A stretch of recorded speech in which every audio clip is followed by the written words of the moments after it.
Miko Peled was on the Deen Show in 2014 where he was asked a question that scared him.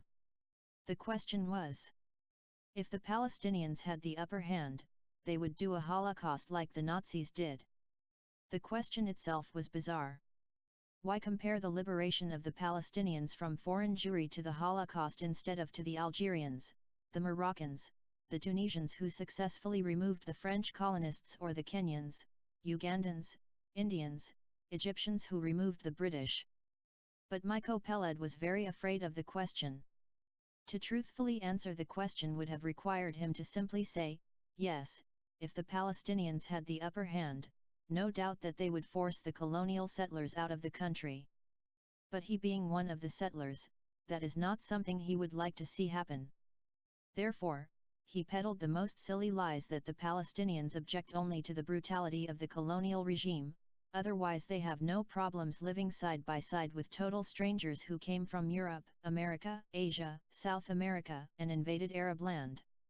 Miko Peled went on, and on, and on, talking about all sorts of distractions in order to avoid answering the question.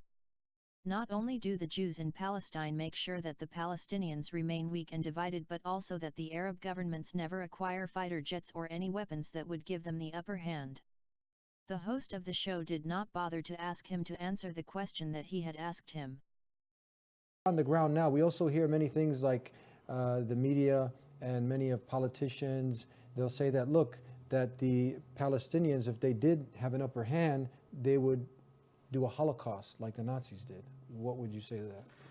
Well, we don't know what would happen if, but we do know what actually took place. And what actually took place is the opposite. What actually took place is a massive campaign of ethnic cleansing and a slow genocide by the Israeli forces of the Palestinians. There's been a constant attempt to destroy the Palestinian people, to kick them out of their land and kill them in a whole variety of different ways. The latest assault that we saw at Gaza this last summer during Ramadan, Israel murdered in cold blood over 2,000 people on prime time with weapons that are sold from America or by America to Israel, money that is given to Israel from America. In other words, our taxpayer dollars. We're all part of this. We're all complicit in a way, unless we stand up against it. And this ridiculous claim that there's somehow some kind of a threat to Israel's security from Gaza.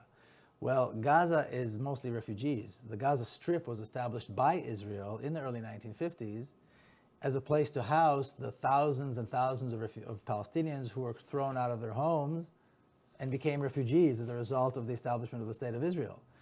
And now there's a problem. Now we've got this area called the Gaza Strip, very crowded, and nobody knows what to do. The right thing to do would be to allow the refugees to return, to compensate them, to pay restitution, and to allow them to return to their homes as they should, as was done in other places in history. I mean, not in Palestine. But Israel doesn't know what to do. The Israelis look at Gaza and they see the results of this original crime of the establishment of the Zionist state, of the State of Israel. Now, the only other solution that exists if they're not going to solve the problem is to attack and then blame the Palestinians. So that's what they do. We know there's never been an army in Gaza. There's never been a tank in Gaza. There's never been a warplane or a warship in Gaza. There's never been a military threat from Gaza. There have been attempts at armed resistance. So we see the Qassam rockets, which have harmed hardly no one. We used to see from time to time small groups of guerrilla fighters trying to sabotage or cause some damage, but they've never been able to really pose a threat, yet they are bombarded and attacked on a regular basis.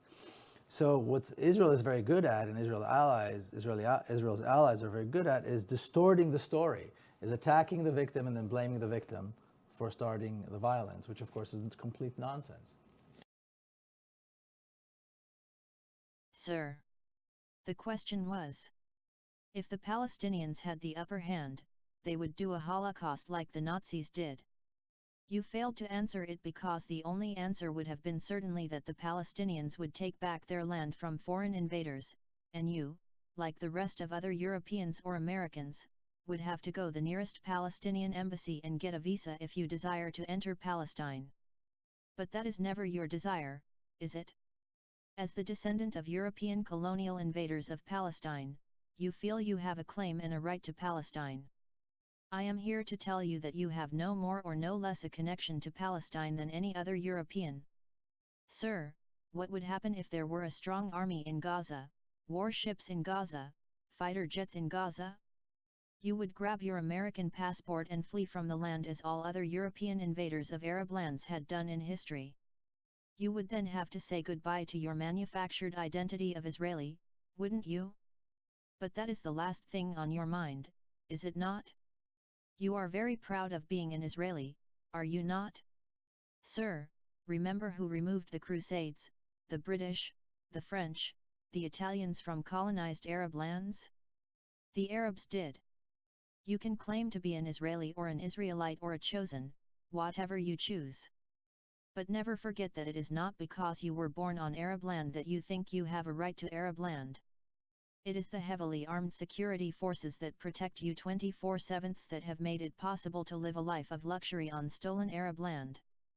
Therefore, for you to pretend like you did not hear the question right or that you did not understand it and for you to totally evade the question makes you very dishonest. One more time, what would happen if the Palestinians had the upper hand? Your colonial adventure will be history.